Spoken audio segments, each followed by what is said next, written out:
McMorning ducks behind a wall as a woman in a dress passes down the hall, walking with clear intent. Well, I guess they aren't all gone, huh? McMorning thinks out loud. Well, it's a good thing they mostly abandoned the station, Sebastian drones. Just in time for us to come in and look around.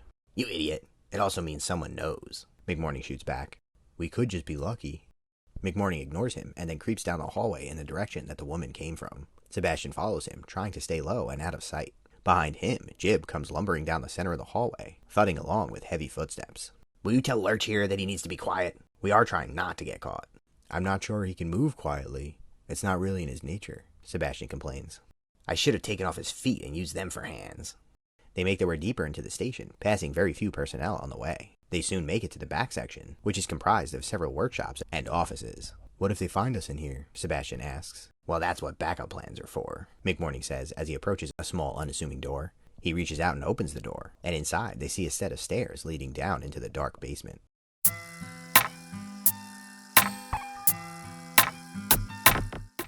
Gibson DeWalt approaches Eva Havenhand as she looks out at the crowd assembled in front of the station. They are growing restless, and no one seems to know exactly what's going on. Where is Ivan? We need him to keep this under control, Gibson whispers. He should be here soon. Any luck in the search yet? Havenhand asks. We don't know exactly where to look, but we've narrowed it down based on where Ramos could have hidden something important. Some of our people are looking into it now. Gibson answers. Will you be able to keep the Union under control? Not forever. We need to get things moving or come up with a better cover story. Any signs of trouble inside?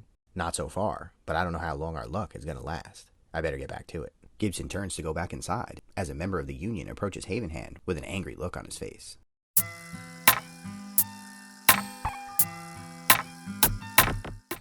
Von Schill walks down an abandoned hallway with one of his men behind him. The other soldiers were outside guarding their exit. He needed to move quickly and quietly anyway. The abandoned station is unsettling. The hallways are empty and equipment and random objects are strewn about, as if everyone just up and vanished. Von Schill wonders what the people were told was the reason they needed to leave. The fact that the station was evacuated suggested that the Union knows. But whoever broke in here before him wasn't affiliated with the Union. That means there were at least 3 groups after the item. Well, he would just have to get to it first. After searching for a while, Schill finds a large room, which has what looks like a directory and a map.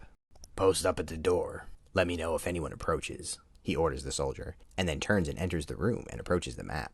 After examining some areas of the station, Schill uses the intel they had collected to try to determine where he needed to look. He finds an area in the back of the building that seems to be unmapped. Having seen the exterior of the building, Schill can tell that there should be more rooms in the northwest, but the map shows it as empty. Did you find what you were looking for? A voice asks from nearby over his left shoulder. Your orders were to stay at the door and keep a lookout, Schill growls as he turns to his left, but then stops short. The man in front of him is not one of his free corpsmen. I highly doubt the Union hired you to look around in here, which means you're probably not supposed to be here, English Ivan says matter-of-factly.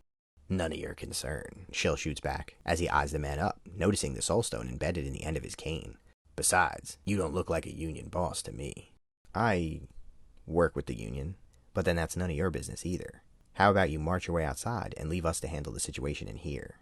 I don't think I will, but thanks for the offer. The 2 men stand and look at each other in silence for several seconds, each sizing the other up and trying to decide what their next move will be. In the same instant, Schill draws his pistol and Ivan lifts his cane, the soulstone on the end glowing brightly.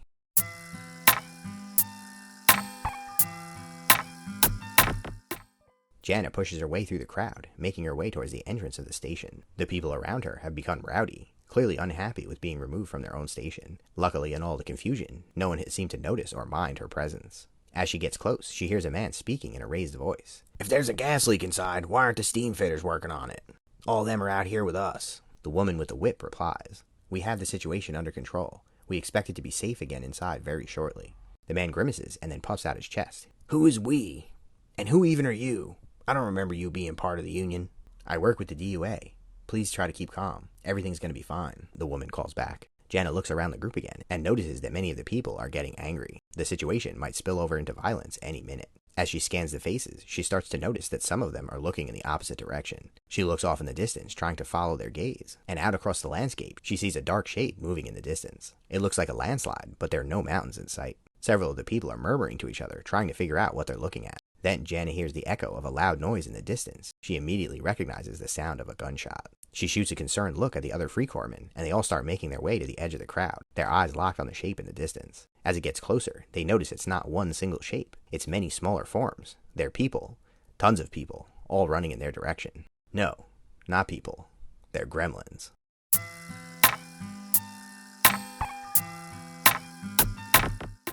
Sommer was sick of sneaking. Some folks had told him to sneak inside the station to get the loot, but he had enough of it. He wanted to fight. Besides, the humans were clever, and it weren't so easy to sneak inside their places and take their stuff, not without a lot of shooting first. So shooting they would do. It was rare for the different gremlin families to cooperate, but it did happen occasionally. As Sommer looked out over the mass of gremlins that he assembled, he saw Joneses. They were mostly Joneses, but he also saw Benoits, LeBlancs, Tongs, Crookshanks, and even some Tuckets. It turns out the promise of legendary loot can motivate a lot of gremlins all over the bayou to put aside their differences. The promise of loot and shine. He had to offer up a lot of shine. As the mob got close to the station, Sommer could see a group of Union members standing outside. They hadn't noticed him yet. He started to wonder how close they could get before the Union would react. As he pondered this, his thoughts were interrupted by the sound of a gunshot from his right. So much for that. "Hey, Pa, what's the plan here?" Lenny says as he runs alongside Sommer. "The plan is," Sommer says as he tries to catch his breath, "we shoot the Union boys and take the loot. What else do we need?" Lenny looks back at him with a frown and then keeps running. A second later, a fireball hits the ground near Sommer and explodes, taking a gremlin with it. "Spread out, boys. These city folks got some tricks up their sleeves." In response, Sommer hears the sound of dozens of boomsticks going off.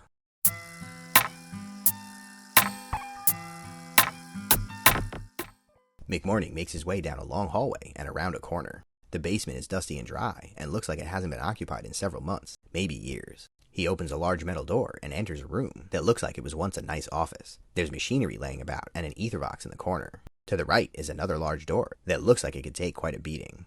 "Hey boss, does this seem a little weird to you?" Sebastian asks. "What do you mean?" McMorning asks as Jib makes his way inside. "Well, does this place seem like it's pretty secure?" Sebastian asks. "Yeah, that's probably why Ramos is hiding his important stuff here," McMorning replies as he reaches out to open the large door. "Right.